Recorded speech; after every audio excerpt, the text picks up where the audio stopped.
महादेव कहते हैं कि जिंदगी में कुछ नेक काम ऐसे भी करने चाहिए जिनका उस ऊपर वाले के सिवा कोई दूसरा गवाह ना हो।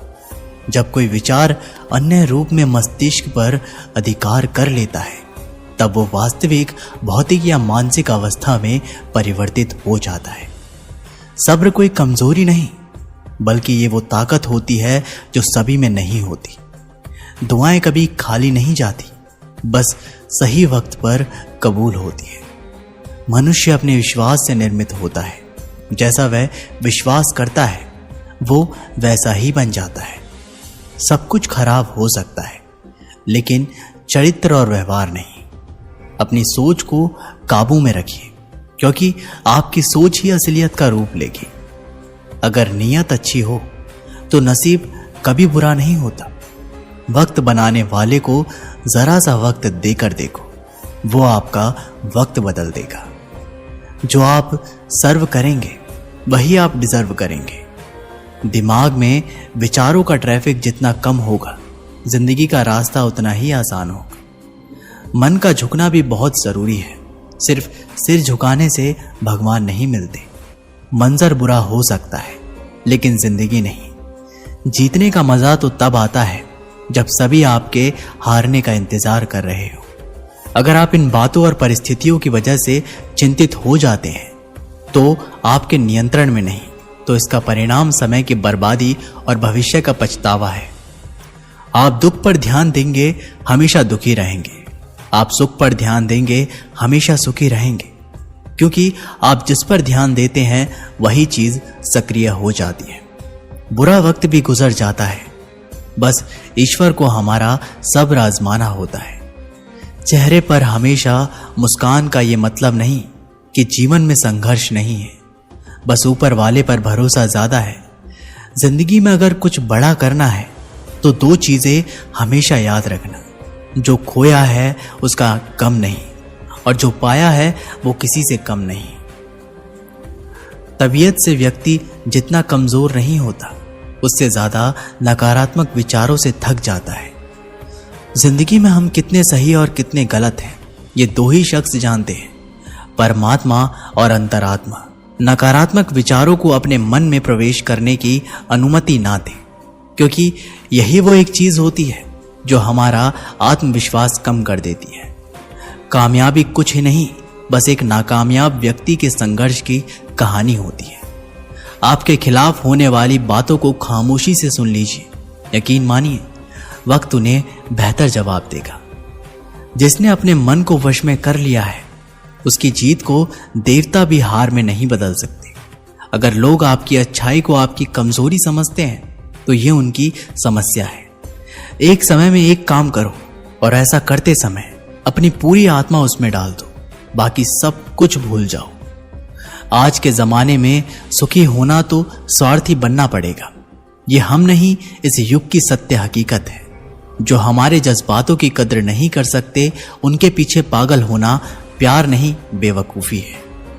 हवाएं अगर मौसम का रुख बदल सकती हैं तो दुआएं भी मुसीबत का पल जरूर बदल सकती हैं। जो दिल में है उसे कहने की हिम्मत रखो, जो दूसरों के दिल में है उसे समझने की समझ रखो।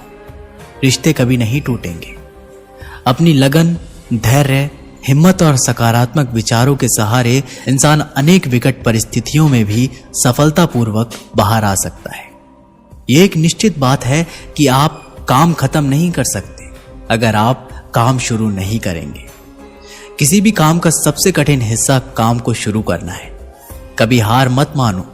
आज कठिन है, कल बदतर होगा, लेकिन कल के दिन का बाद सुनहरा होगा। अगर इंसान में कुछ करने की इच्छा हो तो दुनिया में कुछ भी असंभव नहीं है।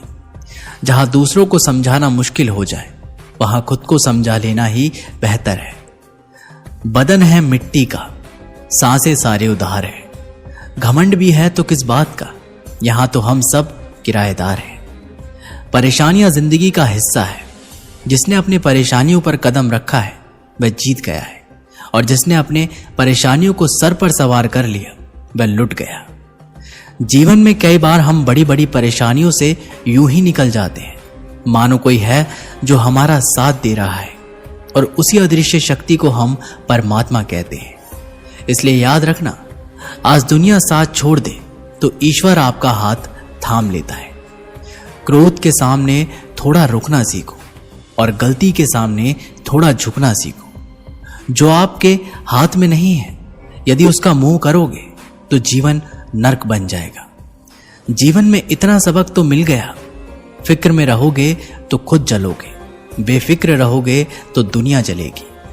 तन्हाई का एक अलग ही मजा है, इसमें डर नहीं होता किसी के छोड़ जाने का। तुमने खुद को कमजोर मान रखा है, वरना जो तुम कर सकते हो वो कोई दूसरा नहीं कर सकता। किस्मत सिर्फ मेहनत से बदलती है, बैठकर सोचने से नहीं। जिंदगी बहुत छोटी है, इसलिए किसी इंसान का पीछा करने से कई गुना बेहतर है कि आप अपने सपनों को पूरा करें। सही रास्ते पर चलना जरा मुश्किल है, पर उस रास्ते पर आपको कोई गिरा नहीं सकता। गिरते गिरते ही बच्चा चलने लगता है, डूबते डूबते ही इंसान तैरना सीख जाता है। चोट से घबराकर कभी पीछे मत हटना, क्योंकि चोट खाकर ही इंसान संभलने लगता है। असफलता पर लाखों ताने आएंगे, परंतु निराश मत होना, क्योंकि ये वही समय है जिसे आप पहचान जाएंगे।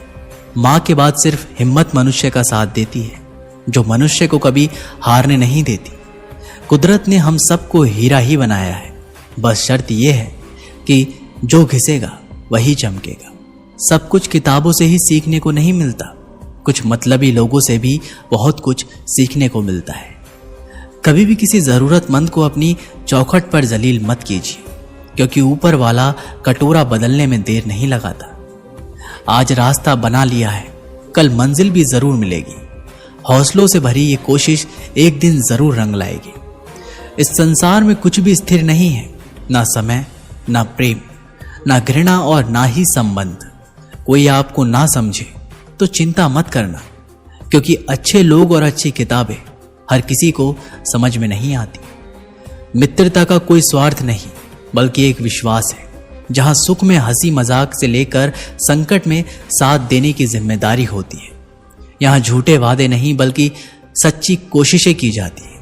सच्ची बात बोलने वाला और सही राह पर चलने वाला इंसान हमेशा दुनिया को कड़वा लगता है। प्रशंसा चाहे जितना भी करो, लेकिन अपमान बहुत सोच समझ कर करना चाहिए। एक गांव में एक अमीर जमींदार रहता था। उसे अपने पैसों पर बड़ा घमंड था। जितने अधिक पैसे उसके पास थे, उतना ही वह कंजूस भी था। अपने खेतों में काम करने वाले किसानों से वह खूब काम करवाता, मगर पगार कौड़ी भर भी ना देता। मजदूर गरीब किसान मन मारकर उसके खेत में काम करते। उसी गांव में रामू नाम का एक किसान रहता था।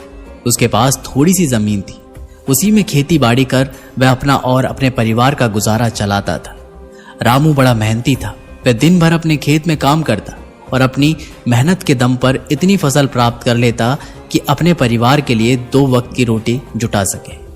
गांव के बाकी किसानों के पास रामू के मुकाबले अधिक जमीन थी। वे रामू की मेहनत देखकर हैरान होते कि किसान इतनी सी जमीन में वह इतनी फसल उगा लेता है। एक साल में वह भयंकर सूखा पड़ गया। बिना बारिश के खेत खलिहान सूखने लगे। गरीब किसानों के पास सिंचाई की कोई व्यवस्था नहीं थी। वह सिंचाई के लिए बारिश पर ही निर्भर थे, इसलिए उनकी सारी फसल बर्बाद हो गई। रामू के साथ भी यही हुआ। अपने छोटे से खेत में वह किसी तरह अपने परिवार का पालन पोषण कर रहा था। अब उनके सामने भूखा मरने की नौबत आ गई। मजबूरी के कारण वह गांव के जमींदार के पास कर्ज मांगने गया। जमींदार कंजूस तो था।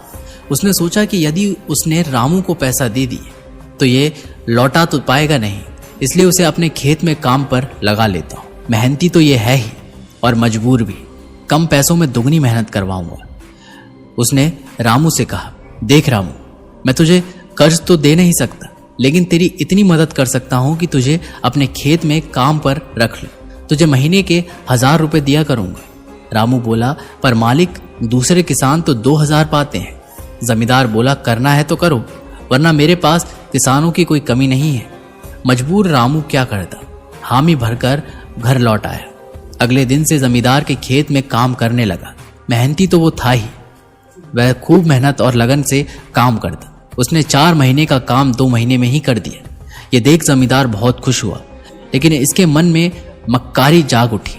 उसने सोचा कि 4 महीने का काम तो इसने 2 महीने में कर दिया, क्यों ना इसे निकाल दूं, इससे मेरे 2 महीने के पैसे बच जाएंगे।